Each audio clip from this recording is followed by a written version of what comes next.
तो हाथरस मामले की आखिर क्या है हकीकत, न्यूज नेशन जानने की लगातार कोशिश कर रहा है, हर पहलू आपके सामने रखने की कोशिश कर रहा है। ग्राउंड जीरो से न्यूज नेशन की इन्वेस्टिगेशन लगातार जारी है। हमारी इस तफ्तीश में क्या कुछ बातें सामने आएंगी आपको बताएंगे, हर पहलू सीधे रुख करेंगे हाथरस का, जहां से मेरी सहयोगी सबीना हमारे साथ में जुड़ रही है।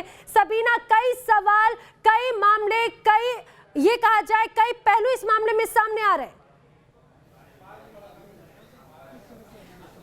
बिल्कुल लेना, आप सही कह रहे हैं। इस वक्त हम ग्राउंड जीरो पर मौजूद है और पहले भी जैसे कि हमने हाथरस की बेटी के भाई से बातचीत की, उनकी माताजी से बातचीत की, इंसाफ की मांग वो लगातार कर रही हैं। वो चाहती हैं कि जल्द से जल्द इस पूरे मामले को लेकर इंसाफ यहाँ पर हो और इंसाफ की इसी मांग को लेकर हम भी यहाँ पर पहुंचे हुए हैं। लेकिन ज़रूरी है कि क्या कुछ पूरी हकीकत है वो सामने आए, क्योंकि पूरे मामले को लेकर जहाँ पर पीड़ित पक्ष का अपना कहना है, वहीं पर जाहिर सी बात है कुछ और पक्ष भी यहाँ पर सामने आ रहे हैं। और इस वक्त मेरे साथ उनकी माताजी भी मौजूद है। एक छोटी सी बातचीत हम यहाँ पर करेंगे उनसे। माता जी, बस आपसे यही पूछना है, आप कह रही है कि आपको इंसाफ चाहिए जल्द से जल्द। हाँ, जल्द से जल्द हमें इंसाफ चाहिए। बिल्कुल, आप एक माँ है, एक आपके दर्द को समझा जा सकता है यहाँ पर। योगी सरकार दर्द को कोई नहीं समझ। नहीं, ऐसा बिल्कुल नहीं। आपके दर्द को हम सब समझते हैं और शायद यही वजह है कि यहाँ पर हर कोई मौजूद है। आप रोइए मत, सबसे पहले तो आप रोइए मत। देखिए, आपके दर्द को समझ रहे हैं, इसलिए हम जितने भी लोकतंत्र का पूरा चौथा स्तंभ है इस वक्त आपके यहाँ पर मौजूद है। ये सारे हमारे भाई बंधु हैं जो सब आपके दर्द के लिए आए हुए हैं। लेकिन देखिए, बहुत ज़रूरी है जो सवाल उठ रहे हैं उनका जवाब भी सामने आए, है ना। जब तक आप अपनी तरफ से नहीं बोलेंगे तब तक कुछ नहीं होगा। एक कॉल डिटेल जिस तरह से यहाँ पर सामने आ रही है, जिसमें बताया जा रहा है कि आरोपी से लंबी लंबी बातचीत हुई। बहुत सारी बात की जा रही है। उन्होंने घर से हमें कोई मतलब ही नहीं था। अच्छा। जैसे काम हम बारे जब बुलाएंगे जैसे ब्याह शादी में, हाँ। तो जैसे उनको काम करने जाते हैं। अच्छा, बातचीत लेकिन होती थी? नहीं, फोन के जरिए। हाँ, फोन नहीं, फोन के बारे में हम कुछ जानते, हम नंबर भी नहीं पता जानते, हमको पढ़ा है तो हम क्या जाने। बहू हमारी पढ़ी लिखी है, वो कहीं है जैसे पिया रह रहा है। जो मेरा लड़का दिल्ली में रहता है, ने संध्या ने फोन मिला दे, बेटा से मैं बात करूंगी। हाँ, माता जी देखिए, आप परेशान मत होइए, लेकिन जिस तरह से 104 बार फ़ोन कॉल की डिटेल आई है, यानी कि 104 बार इधर से भी और उधर से भी, आरोपी की तरफ से भी, आप लोगों की तरफ से भी बातचीत की गई, घंटों घंटों बातचीत की गई। आपके हाँ हाथरस की बेटी के भाई हैं वो, उन्होंने सीधे और साफ तौर पर कहा कि ये मेरे पिताजी का फ़ोन था। तो यानी क्या उनके फ़ोन से बातचीत होती थी? वही फ़ोन था, वही ले जाते। वो एक कॉलेज है, हाँ। माँ वो काम करते, उन्हीं पे वो फोन, घर पे ये फोन नहीं, वही सादा फोन है। तो फिर इतनी लंबी डिटेल कैसे आ गई? सब बनाई जा रही हैं, सब बातें, सारी बात बनाई जा रही हैं। हाँ जी, हाँ जी। आप परेशान ना हो, हम सब इनके लिए ही हैं। कोई यहाँ पर जो ये बोलेंगी वही जाएगा।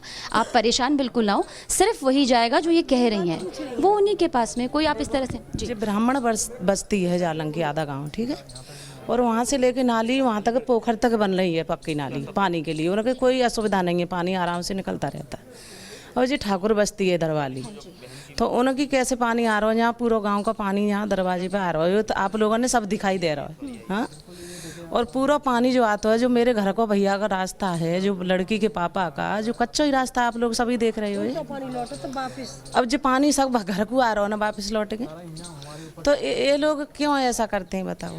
तो आप ये कहती है कि सब आपसे रंजिश में हो रहा है आप लोगों के साथ? तो वो रंजिश के बाद तो आप लोगों को दिख ही रहा होगा, बताओ पूरे गांव की। ये पूरी तस्वीर दिखाई है, ये सारी तस्वीर दिखाई है। हमारी पूरी टीम लगातार यहाँ पर सच के साथ में मौजूद है, इसमें कुछ भी नहीं है। सच नहीं देख रहे इस चीज को? देख रहे, तभी ये पूरा अपने न्यूज नेशन के जरिए दिखा रहे हैं। पहले नाली देखो, गाँव की नाली निकली हुई है, आ जाओ।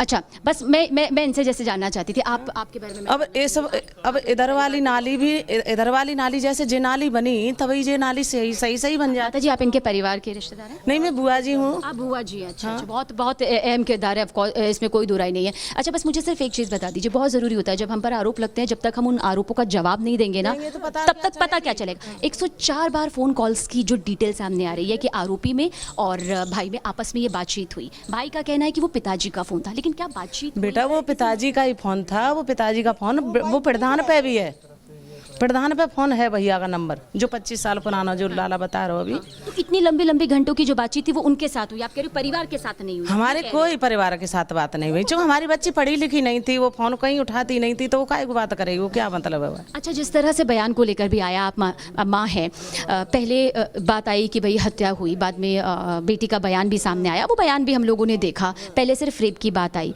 फिर उसके बाद बयान बदला गया, या जो भी था, जो वो उन्होंने कहा कि वो बेहोश थी, सही से बता नहीं पाई, गैंगरेप की बात आई। लेकिन मेडिकल रिपोर्ट में तो कह रहे हैं कि गैंगरेप नहीं हुआ। देखो आप सुनो, अपने आप उसने बोला है इस चीज के, लड़की ने बोला है। कि जब बोल कर ये तो खुद ही आप लोगों ने सबने एक बात बताओ, जब तुम अंग्रेजी में बोलोगे तो मेरी बेटी क्या जानेगी? उनको पढ़ी लिखी, अब मैं तो ना जा, तो अब तुम क्या कह रही हो?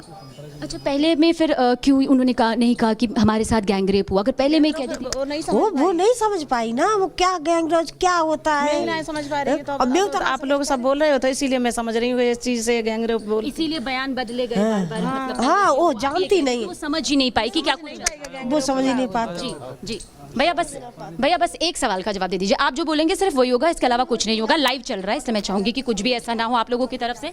बस सिर्फ इतना मुझे बता दीजिए, कॉल डिटेल्स जो कि आरोप, देखिए जब तक हम आरोपों का जवाब नहीं देंगे ना तब तक सच सामने नहीं आएगा। आरोपों का जवाब बिल्कुल खुलकर देना चाहिए। मुझे लगता है जितना खुलकर देंगे पूरा देश देखेगा, आपकी बात भी सुनेगा। अगर वहां से आरोप लग रहे हैं तो आपकी बात भी हम दिखाएंगे, 100% वैसा ही दिखाएंगे जैसा कि आप बोलेंगे। 104 बार बातचीत की जो बात सामने आई उससे लेकर आप क्या कहेंगे? वो लंबी बातचीत, वो मोबाइल फोन किसका था? वो पापा का था, वो ना ही मेरा था, मेरे नाम से रजिस्टर्ड भी नहीं है वो। और ये बहन भी अनपढ़ थी, वो फ़ोन भी मतलब पापा के पास ही रहता था। अब ये लोग क्या करना चाह रहे हैं हमारे साथ, हमें इस चीज़ के बारे में पता नहीं चल पा रहा है क्या हमारे साथ ये करना चाह रहे हैं। लेकिन जो घंटों घंटों की बातचीत है पापा के मोबाइल से, फिर वो किसने की? पिताजी ने की या किसी और ने? ये तो देखिए जब ही पता चलेगा, जब आप हमें जब रिकॉर्डिंग जब सुनाई जाएगी इस चीज़ के लिए, जब ही जानकारी दे पाएंगे। लेकिन बस सिर्फ ये है कि पिताजी इस बात को मानने को क्या तैयार हैं कि उनके मोबाइल फोन से हुई? नहीं, वो भी मना कर रहे हैं कि जब मेरे से भी बात नहीं है ऐसे, अगर मेरा नंबर है तो मेरे से भी ऐसी कुछ बात अच्छा, नहीं। पिताजी कह रहे हैं कि मुझसे भी बातचीत यहाँ पर नहीं है नहीं मामले को लेकर। हम लोग उनसे संपर्क भी नहीं रखते ज़्यादा। तो आपने कॉल रिकॉर्ड्स मांगी उससे ये कहकर कि भैया मेरे नाम पर आरोप तो लग रहे हैं कि वो मेरी बातचीत है आरोपी के साथ, मुझे कॉल रिकॉर्ड तो देखो, जैसा कि आप हमारे न्यूज़ नेशन के जरिए बोल रहे हैं। हाँ बिल्कुल, कॉल रिकॉर्ड दिखाएंगे तो हमें एक बार जब भी सुन के बता पाएंगे। मतलब आप चाहते हैं कि सत्यता की जांच हो कि वो आप लोगों की ही आवाज़ है, आपके परिवार की आपकी आवाज़ है, वो आरोपी की आवाज़ है, इसकी आप मांग करेंगे? जी बिल्कुल, जब भी बता पाएंगे कि हाँ बात हुई है या नहीं। मगर कभी एक बार भी आपकी बात नहीं हुई? ऐसा कुछ नहीं, हम लोग संपर्क में नहीं रहते तो बात क्या करेंगे उन लोगों से। ठीक है, चलिए यहाँ पर नैना मैं सिर्फ इतना ही कहूँगी कि एक लंबी बातचीत यहाँ पर पहले भी हुई, अभी भी बातचीत यहाँ पर हुई। 104 बार जो फोन कॉल्स की बात आ रही है, सीधे तौर पर हाथरस की बेटी के जो भाई हैं वो कह रहे हैं कोई बातचीत नहीं हुई, किसी तरह का कोई संपर्क नहीं था। माँ किससे जब हमने पूछा कि जो बयान पहले हत्या का आया, फिर रेप का आया, फिर गैंगरेप का आया, आखिर उसके पीछे क्या वजह रही, तो उन्होंने साफ तौर पर कहा कि कुछ चीज़ें समझ यहाँ पर नहीं आई। गैंगरेप जैसा शब्द यहाँ पर बच्ची को नहीं मालूम था। जाहिर सी बात है बहुत सारी चीज़ों का जो अभी जाँच के दायरे में है, लेकिन सीधे तौर पर इनकार किया कि हाँ कॉल डिटेल्स की जांच होनी चाहिए और इन्हें कॉल डिटेल्स के बारे में कोई जानकारी नहीं। जो 104 बार बात सामने आ रही है, भाई ने हमसे बातचीत में कहा है कि 104 बार क्या, बिल्कुल भी बातचीत नहीं हुई, मेरे पिताजी के पास फोन रहता था। उनका भी यही कहना है कि उनकी बातचीत कभी भी आरोपी से नहीं हुई। हाँ वो फोन किस किस के पास जाता था, किस तरह से इस्तेमाल होता था, उसके बारे में नहीं कहा जा सकता, लेकिन बातचीत यहाँ पर नहीं हुई है। 104 बार जो फोन कॉल्स में, जिसमें 42 बार बातचीत यहाँ पर हुई है, जो कि डिटेल पूरी है और उनके पास उस डिटेल की कोई जानकारी भी नहीं है।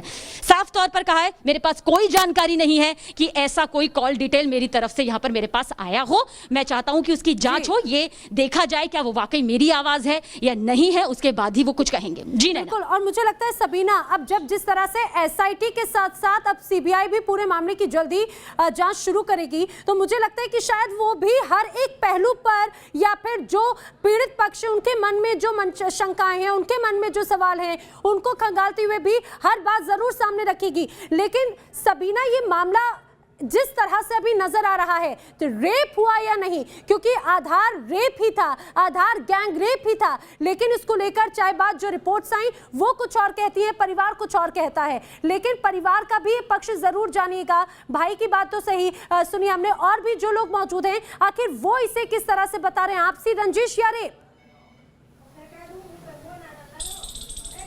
देखिए नैना, 3 लोगों से यहाँ पर हमारे खासतौर पर बातचीत हुई है। 3 लोग ही हम सभी से बातचीत यहाँ पर कर रहे हैं। एक लंबा वक्त यहाँ पर खासतौर से मुझे उनके भाई ने दिया है, उनकी माताजी ने दिया है। उनके 3 मुद्दे जो बार बार सामने आ रहे थे। पहली बात सामने आ रही थी 104 बार जो कॉल डिटेल सामने आई है, जिसमें एक लंबी बातचीत, घंटों बातचीत की बात आई है। भाई ने साफ नकारा है, इस बारे में कोई जानकारी नहीं है, कोई हमारे पास खबर नहीं है, और अगर है तो जांच इस बात की होनी चाहिए। दूसरी बात, बार बार जो पीड़िता का बयान यहाँ पर बदला, इसके तौर पर जब हमने माँ से बातचीत करी तो रोते हुए उनका वही कहना था कि बहुत सारी चीजें शुरुआत में में नहीं समझ आती। गैंगरेप एक ऐसा शब्द है जिसके बारे में बच्चे को इस तरह से मालूम नहीं था, लेकिन जब उसके साथ में हुआ तो इसीलिए वो होश में भी नहीं थी, अपने होश आवास में भी नहीं थी, इसीलिए वो चीज यहाँ पर बदलते तौर पर आई, क्योंकि ये भी एक बड़े आरोप के तौर पर लग रहा है, जैसा कि हम सभी यहाँ पर जानते हैं।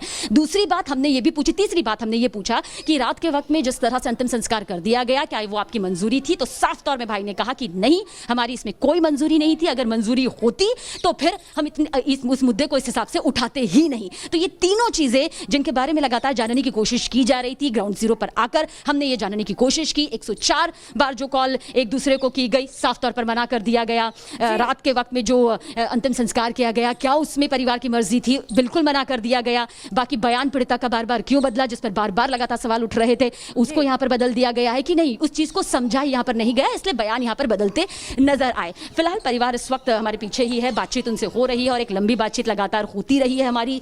अभी फिलहाल उन्होंने एक लंबा वक्त भी हमें यहाँ पर दिया है, सीधे तौर पर इंसाफ की देखिए मांग कर रहे हैं। और योगी सरकार के फैसले तो कह रहे हैं कि हमें इंसाफ चाहिए, सबसे पहले हमें इंसाफ चाहिए। अगर हमें इंसाफ मिल जाता है तो जाहिर सी बात है काम उस हिसाब से चल रहा है। नार्को टेस्ट के लिए साफ मना कर दिया है, इसमें कोई दो राय नहीं है कि अगर किसी पीड़ित परिवार का और हुआ है तो फिर वो करवाने के लिए तैयार है, लेकिन उससे पहले वो इसके लिए तैयार यहाँ पर नहीं दिखाई देते हैं। इंसाफ की मांग परिवार कर रहा है, अब भाई भी उनकी इंसाफ की मांग कर रहे हैं, दूसरे और सदस्य वो भी कह रहे हैं कि लगातार इंसाफ चाहिए। हाँ, ये पूरा मामला जिस तरह से पहले हत्या, रेप, गैंगरेप और उसके बाद एक बड़ी साजिश के तौर पर सामने आया, इसमें कोई दो राय नहीं है कि अभी आने वाले वक्त में, क्योंकि जांच का दायरा देखिए एक हफ्ते बाद और बढ़ा दिया गया एसआईटी का, यानी कि इस पूरे मामले को लेकर सोचिए कि जो जड़ें हैं वो और कितनी ज्यादा गहरी नजर आती हैं। जी नैना। बिल्कुल सबीना, और यही जो जड़ें हैं वही अब और भी ज्यादा ये पूरे मामले को पेचीदा भी बनाती है, क्योंकि सबसे मूल आधार हम बार बार कह रहे हैं, बार बार यही कह रहे हैं, जो सबसे मूल आधार था रेप, गैंगरेप, फिर आपसी रंजिश, फिर कॉल डिटेल्स, उसके बाद में इस पूरे मामले में जो अलग अलग पहलू सामने आए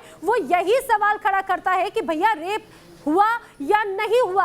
हालांकि पीड़ित कौन है, हम बार बार कह रहे हैं कि लगातार जिसने सब कुछ सहा है उसके लिए मुश्किल का वक्त है, लेकिन हकीकत सामने आनी चाहिए। सबीना, मैं चाहूंगी कि अभी पीड़ित परिवार से तो आप जान रही हैं, अगर आसपास गांव के लोग भी जो परिवार से मिलने आ पा रहे हो, जरा उनसे भी जानने की कोशिश कीजिएगा आखिर उनके मन में क्या है, क्योंकि हाथरस इस समय एक अलग परिस्थिति से गुजर रहा है। आखिर क्या चीजें हैं, अगर आप वहां पर लोग हो तो आप उन तक पहुंचिए। मैं चाहूंगी जब तक अपने दर्शकों को यह भी बता दूं कि जो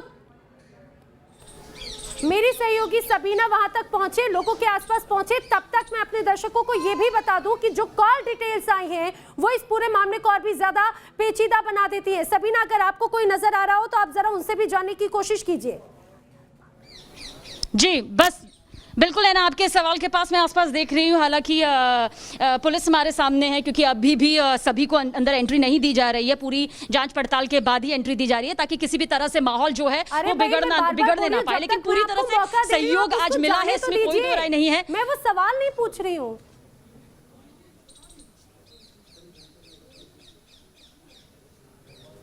बिल्कुल सबीना वहां पर मौजूद हैं और हम देख भी पा रहे हैं कि यहाँ पर एक तरह से पुलिस का पहरा है। हालांकि पुलिस का पहरा है, पुलिस की भूमिका भी यहाँ पे कई सवालों के घेरे में थी, क्योंकि पहले जो जांच का दायरा था रेप, गैंगरेप या आपसी रंजिश, जो पहलू नजर आते हैं जरा वो बताइए, लोगों के मन में क्या चल रहा है? बिल्कुल नैना, देखिए कुछ लोगों से हमारी बातचीत भी यहाँ पर हुई है। तमाम एंगल जो इस पूरे मामले को लेकर सामने आ रहे हैं वो दो पक्ष के तौर पर सामने आ रहे हैं, और वो दोनों पक्ष क्या है हम इस बात को बखूबी जानते हैं। माहौल ना बिगड़े इसलिए जगह जगह पुलिस की तैनाती की गई है। कुछ कह रहे हैं कॉल डिटेल्स को लेकर अपनी बात रख रहे हैं, कुछ का प्रदर्शन भी अपने एक स्तर से सामने आ रहा है, लेकिन धारा 144 है तो किसी ज्यादा लोगों को यहाँ पर इकट्ठा होने नहीं दिया जा रहा है। लेकिन इतना देखिए नैना तय है कि ये जांच का जो दायरा है वो काफी बड़ा है। मामला सिर्फ हत्या, रेप या गैंगरेप तक नहीं सिमटा हुआ है। जिस तरह से योगी सरकार ने अपने हलफनामे में कुछ अहम बातें कही हैं वो यहाँ पर बहुत मायने रखती हैं। अंतिम संस्कार को लेकर जो कहा गया कि भाई रात के वक्त क्यों किया गया, तो साफ तौर पर कहा कि अगले दिन जिस तरह से अयोध्या बाबरी मामले की संवेदनशीलता थी उसे लेकर ध्यान रखा गया, हिंसा न फैले, अमन शांति बरकरार रखे, परिवार की मंजूरी के साथ आधार बनाते हुए ये भी कहा गया कि इसीलिए रात में ही अंतिम संस्कार की पूरी प्रक्रिया की गई। लेकिन हकीकत क्या है वो लगातार हम बताएंगे। हमारी टीम मौके पर मौजूद है, रुक रहे एक छोटे से ब्रेक के लिए।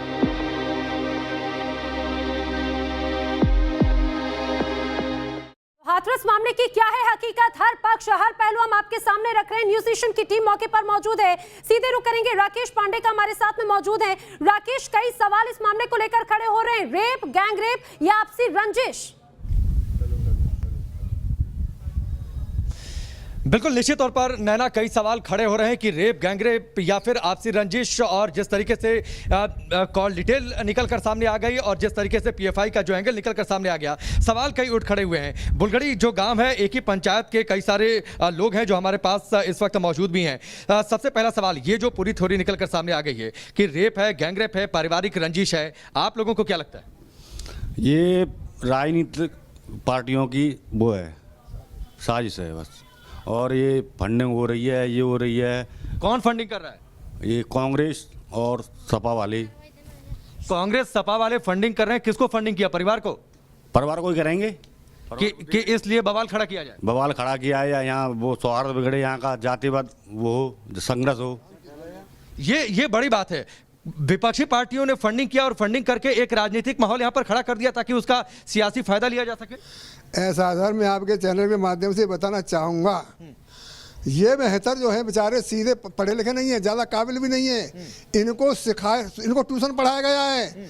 अगर तुम नार्को टेस्ट के लिए तैयार हो जाओगे, सारे फंसेंगे और बचेंगे हम भी नहीं। और ये टेस्ट सही जांच होती है गहनता से, तो लड़की की माँ, उसका भाई, उसका पता ही हत्यारे नहीं करेंगे इस लड़की के। उसको दबाने के लिए सब कुछ किया है, फंडिंग किया पैसे की, तुमको 50 लाख मिलेगा, 1 करोड़ मिलेगा, उसके लालच में कर रहे हैं ये सब। ये कराया, ट्यूशन पढ़ा रहे हैं। अब आज भी मौजूद है उसके घर में कुछ लोग। यानी आप समझिए, हाथरस की जो हकीकत है उसमें कई सारी थ्योरी खुलकर सामने आ रही है और अब ये कहा जा रहा है कि विपक्षी पार्टियों ने दरअसल एक मौका है और उस मौके का सियासी तौर पर फायदा कैसे उठाना है, सियासी तौर पर कैसे इस्तेमाल करना है, उसमें इसकी गुंजाइश खोज ली। 104 बार फोन पर बातचीत हुई है, जो नई जानकारी सामने आ रही है, कॉल डिटेल निकल कर सामने आई है। इस बारे में आप क्या कहना चाहते हैं? वाकई ऐसा था, पहले से इन लोगों के बीच दोस्ती थी?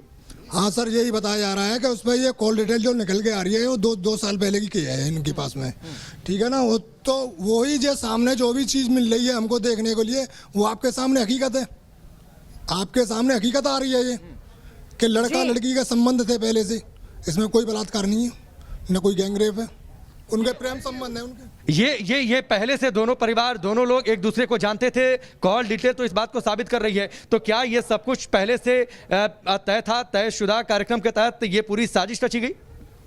हाँ सर, मैं तो इतना ही जानता हूँ, मैं तो बगना का रहने वाला हूँ। ये बुलगड़ी का कांड है और ये मेरे अंदाज में तो ऐसा लगता है। ठीक है। सीबीआई जांच से परिवार इनकार कर रहा है। परिवार यह कह रहा है कि नार्को टेस्ट हम नहीं कराना चाहते, जबकि जो आरोपी है वो कह रहा है कि ठीक, हम कोई भी जांच के लिए तैयार है। हाँ, वो परिवार पूरी तरह तैयार है और हम भी कहते हैं जो दोषी हो उसके खिलाफ कार्रवाई हो, निर्दोष को छोड़ा जाए, जो सच हो वो सामने आए। राकेश, ये बहुत अहम बात हो जाती है। दरअसल राकेश जिनके पास में मौजूद है, ये आरोपी पक्ष के वो गांव है, वो इलाका है जो बार बार कह रहा है कि उन्हें फंसाया जा रहा है। हकीकत क्या है, जल्दी सामने आएगी, जांच का दायरा बढ़ रहा है। राकेश, आपका दोबारा रुक करेंगे। लाइव इन्वेस्टिगेशन न्यूज़ नेशन की जारी है। रुक रहे एक छोटे से ब्रेक के लिए।